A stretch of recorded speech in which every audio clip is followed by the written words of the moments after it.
এদিকে সারা দেশের মতো বাঙালিপাড়া টাওয়ার হ্যামলেটসও ছিল ভোটের আমেজ। Stepney, Bethnal green, Poplar lime house এবং বোস স্টার্টফুডের অর্ধেক নিয়ে টাওয়ার হ্যামলেটসের 2.5টি নির্বাচনী আসন। বহুত ভালো লাগছে, আলহামদুলিল্লাহ। আলহামদুলিল্লাহ। এখন চয়েস আমার চয়েসের মাধ্যমে যারা দেওয়ার আমি দোয়া করবো তাই উইন হইতে আর যে উইন হইবা আমি চাইমো আর কি তার দ্বারা আমরা উপকৃত হইতো। কমিউনিটির লিডার হিসাবে আমার প্রত্যাশিত ক্যান্ডিডেট অবশ্যই পাশ করবে, আমরা আশাবাদী। জি আল্লাহ দিলে ভালো হইছে, আর আমরা চাই এখন যোগ্য মানুষ হইতো। ভোট দিয়া হলে আমরা তারা সবসময় পাইতাম, আমরা সামনে থাকতাম। আমরা তো আইছি ভোট দিবার লাগি, ভোট তো দিছি, দেখা যাক কেবল আল্লাহ জানে যখন যায়। বিশেষ করে আরেকটা বিষয় এই ইলেকশনে খুবই শক্তভাবে এই জিনিসটা সবাই নোটিসে নিচ্ছেন, সেটা হচ্ছে প্যালেস্টাইন ইস্যু। তবে সবার নজর ছিল স্টেপনি, বেথনাল গ্রিনের দিকে। ভোটের দিনেও গাজা যুদ্ধকে পুঁজি করে ঘটেছে এখানে কিছু নাটকীয় ঘটনা। ভোট কেন্দ্রের সামনে উড়ানোর চেষ্টা হয়েছে ফিলিস্তিনের পতাকা।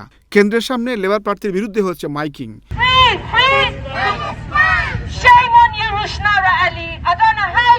একটি ডিজিটাল বিলবোর্ড নিয়ে চালানো হয়েছে ক্যাম্পেইন। যদিও বিকেল 5টার দিকে হোয়াটসঅ্যাপল রোডে তাদের আটক করে পুলিশ।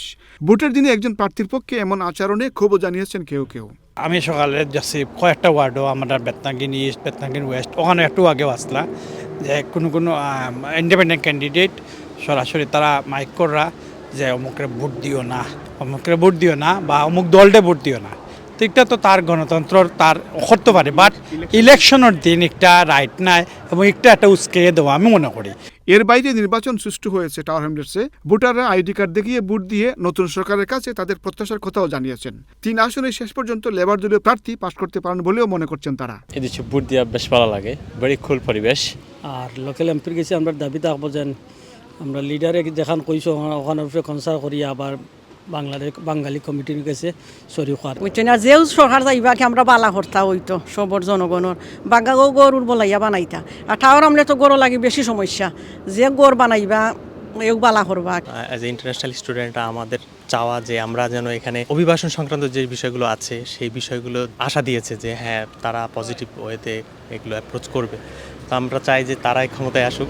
এই দেশে আমি এই প্রথম ভোট দিলাম, ভোট দিন এখন সময় কেমন লাগলো আপনি? ইনশাআল্লাহ ভালো লাগছে, পরিবেশটা ভালো, ভোট দিতে ভালো ইনশাআল্লাহ। I think there's not any of them really going to make a difference. There's nobody really inspires you, so I voted because it's it's what I should do. আমি আশাবাদী রুশনার আলী আমরা বাঙালি কমিউনিটির ফার্স্ট এমপি আসলা এবং next ইলেকশনও তাই win করবা। দলীয় প্রতিনিধিরাও শোষক প্রার্থীর পক্ষে তাদের প্রত্যাশার কথা জানিয়েছেন। ভোটাররা বলছেন, কমিউনিটি বলছে লেবার পার্টি ক্ষমতা যাবে এবং প্রধানমন্ত্রী হবেন স্যার কিয়ার স্টারমার। ভোটাররা এও বলছেন লেবার পার্টি ক্ষমতা গেলেও কমিউনিটির সঙ্গে সম্পর্ক আগের মতোই থাকবে, কিন্তু স্যার কিয়ার স্টারমার কমিউনিটিকে নিয়ে, বাংলাদেশি কমিউনিটিকে নিয়ে যে মন্তব্য করেছেন, দুঃখ প্রকাশ করে সেই মন্তব্য প্রত্যাহার না করলে প্রধানমন্ত্রী স্যার কিয়ার স্টারমারের সঙ্গে কমিউনিটির দূরত্ব আরও বাড়বে বলে মনে করেন তারা। কামাল মেহেদি, চ্যানেল এস নিউজ।